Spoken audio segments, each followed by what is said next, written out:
wabarakatuh. Alhamdulillahirabbil alamin. Asyhadu an la ilaha illallah wa asyhadu anna Muhammadar Rasulullah sallallahu alaihi wasallam wa ala alihi wa ashabihi amma ba'd. Untuk mengawali pertemuan kita dalam kesempatan hadis atau asrama hadis Sahih Bukhari yang pesertanya sangat banyak sekali, kita mensyukuri dengan banyaknya nikmat yang Allah berikan kepada kita, baik nikmat lahir ataupun nikmat batin, serta nikmat yang paling pol kita oleh Allah diberi hidayah. Kita mensyukuri dengan ucapan alhamdulillahirabbil alamin. Yang kedua kalinya kepada para pendahulu, para perantara agama wasilatuddin yang telah menjembatani kita semua bisa mendapatkan hidayah. Kita mensyukuri dengan ucapan syukur alhamdulillahi jazahumullahu khairah. Terkhusus beliau almarhum Bapak Kiai Haji Nur Hasan Al-Ubidan Lubis, satu-satunya ulama Indonesia yang dipilih oleh Allah bisa menguasai kutubus sitah, qiraatus sab'ah, kemudian Al-Quran beserta beberapa tafsirnya. Allah memberikan kekuatan sehingga bisa menyampaikan kepada murid-muridnya dan sampai kepada kita semua. Maka sekali lagi atas perjuangan beliau dan wasilatuddin yang lain, kita mensyukuri dengan ucapan syukur alhamdulillahi jazahumullahu khairah. Umpama kita disuruh untuk membayar jasa para pendahulu, niscaya tidak akan bisa, karena dengan jasa para pendahulu yang menunjukkan kepada kita jalan kebenaran, nilainya surga, sehingga dunia itu tidak ada bandingannya atau tidak sebanding dengan hasil yang kita peroleh.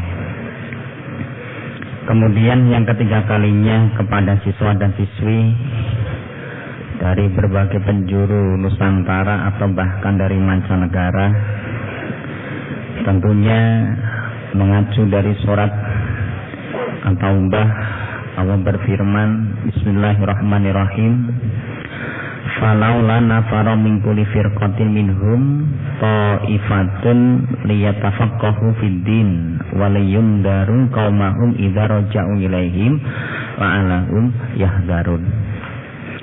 Maka hendaklah berangkat dari tiap-tiap golongan, dari tiap-tiap kabilah, dari tiap-tiap desa atau daerah, segolongan ya.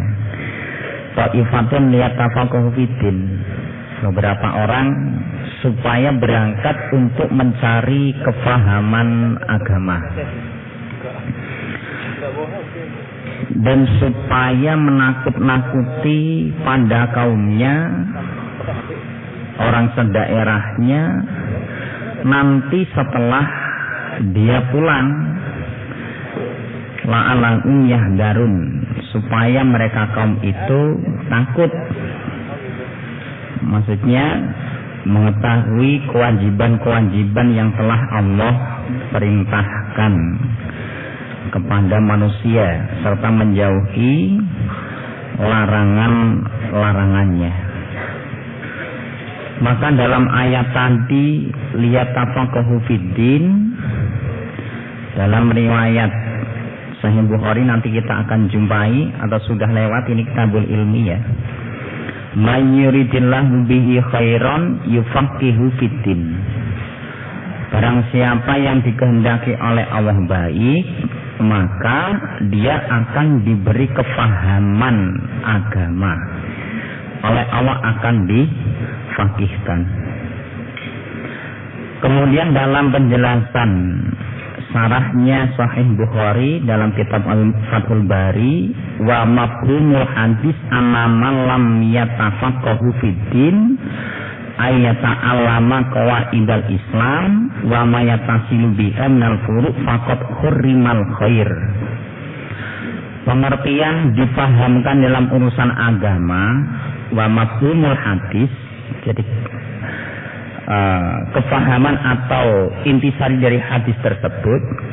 Orang yang tidak paham urusan agama, maksudnya dia tidak belajar qawaidal Islam, dasar-dasar kaidah Islam, wa ma yatasilu biha minal furuq, dan hal-hal yang menyambungkan dengan dasar-dasar agama itu dari beberapa cabang ilmu.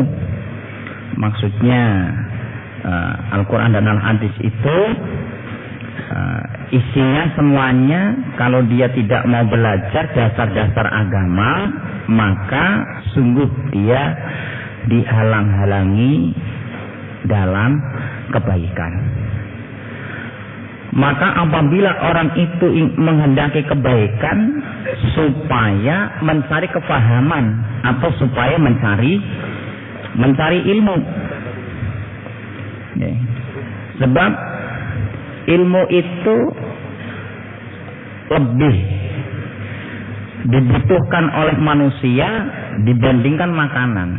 Sampai Imam Ahmad berkata, manusia atau orang itu membutuhkan makanan sehari cukup 2 atau 3 kali. Akan tetapi kalau ilmu, manusia membutuhkan setiap waktu, setiap saat. Karena gerak-gerik kita bisa mendapatkan pahala itu berdasarkan ilmu. Sesuai dengan ayat wala taqfu ma laysa laka bihi ilm. Maka ilmu adalah kunci segala kebaikan. Jadi untuk mendapatkan kebaikan tadi itu ya kuncinya ilmu. Ilmu merupakan sarana untuk menunaikan apa yang Allah wajibkan. Maka tadi waliyun daru kaumhum idza raja'u ilaihim. Dengan dia belajar fakih atau memahami ilmu, dia nanti pulang bisa mengajarkan. Akhirnya orang-orang bisa mengetahui kewajiban-kewajiban sebagai seorang hamba. Iman dan amal ini bisa sempurna lantaran dengan ilmu. Maka tadi Imam Ahmad mengatakan ilmu itu dibutuhkan setiap saat. Maka apabila orang kok ingin menyandang kehormatan yang luhur, kemudian kemuliaan yang tidak terkikis oleh malam dan siang, kemudian yang tidak lekang oleh pergantian masa dan tahun, kewibawaan tanpa kekuasaan. Orang itu bisa wibawa tanpa dia berkuasa, bukan sebagai seorang raja tapi bisa berwibawa. Kemudian kebangsawanan tanpa keluarga besar. Orang itu dikatakan sebagai orang yang mulia meskipun dia bukan dari keluarga darah biru.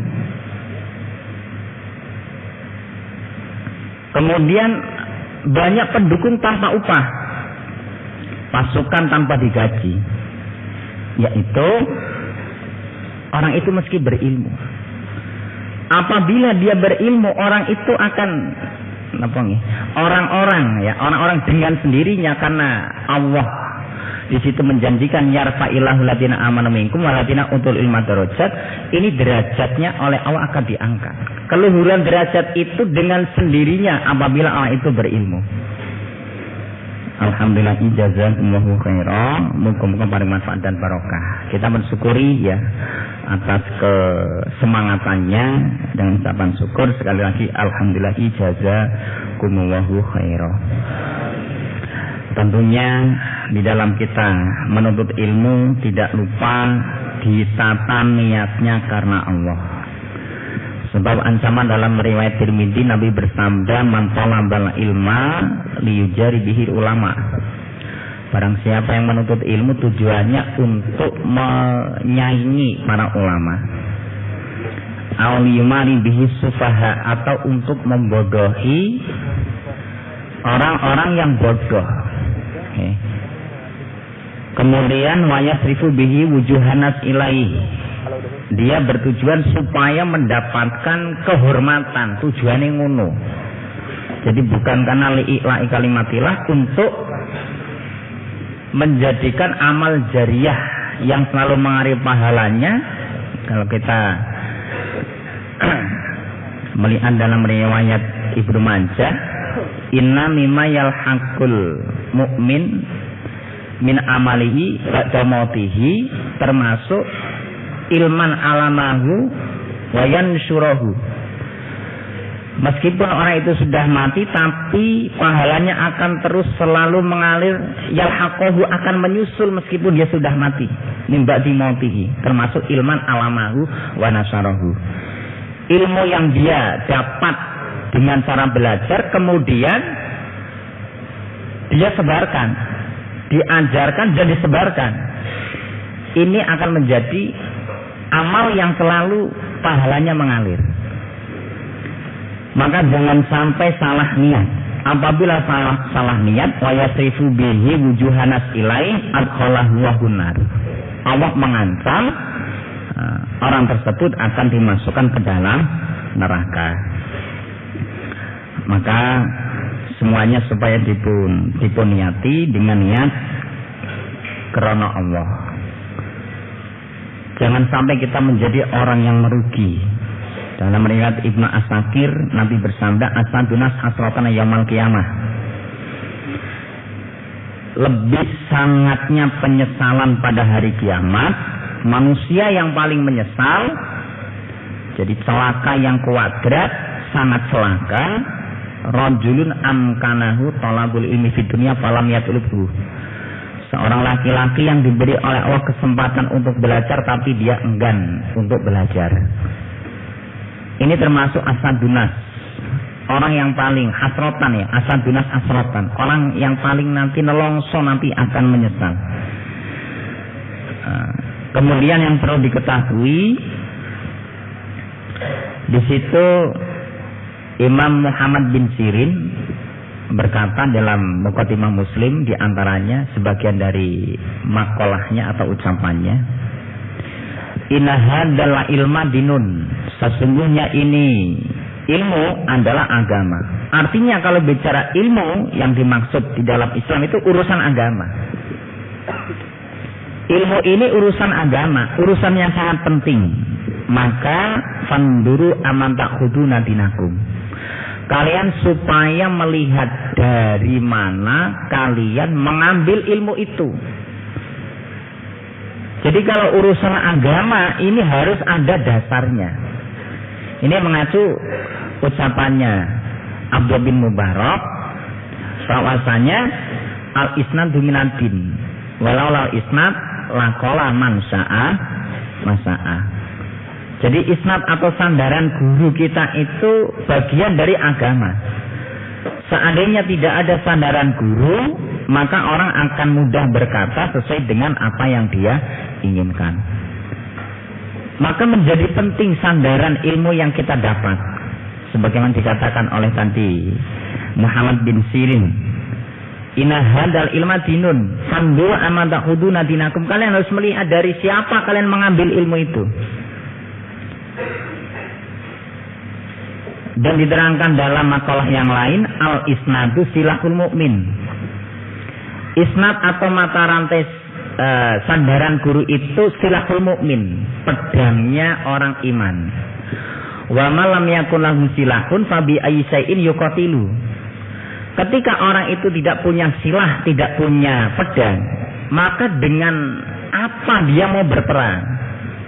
Artinya ilmu yang kita sampaikan itu semua ada pertanggungjawaban.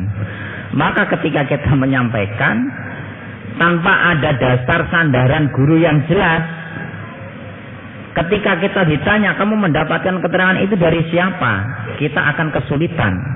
Maka dikatakan tadi isnad atau sandaran guru itu adalah alat kita untuk menyampaikan ilmu. Maka tadi dikatakan apabila orang itu tidak punya silah, tidak punya pedang, tidak punya alat sandaran guru, fabi ayyi'in yuqatilu, maka dia akan berperang dengan menggunakan apa? Yang ilmunya tidak ada gurunya. Maka itu hal yang sangat penting bagi kita semua. Alhamdulillah ijazah kemuhu khairah, muga-muga paring manfaat lan barokah.